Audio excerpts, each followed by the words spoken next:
Kas dabar padedat žiūrėti? Jūs padedat, aš nepadėsiu. Jau kiek jaunų laiko kažkur jau. Na, viešpatė, jisai iš gegužės mėnesį išėjo. Aš jį buvau dar sutikus prieš...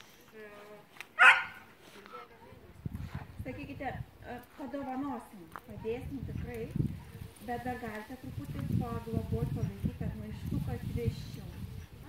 Maistą, aš jau tiek maistą nupirkus, aš kaldus perku duodu. Bet paglobokime dar truputį. Jeigu iki šiol globojau, tiek... Tai tada... O kas čia jums sakė, kad... Ką? O kas čia sakė, kad pasitikti? Ne, aš irgi, kaip aš pažįstu, tų Lynų irgi čia buvo nesenai irgi pasirodęs kiemą, nes tai atein pas kaimynus mano tuos. Tai sako, jau nebeįmanoma, tu pasimti ir kiek jūs sakau, čia buvo. Irgi patikė, eina, darbas, užmeta akį, Tai mes atitraukiam, jisai įlenda į tą, bet man nereikia 2 šunų. Taip, va tas va yra. Aš sakau, kad kam reikia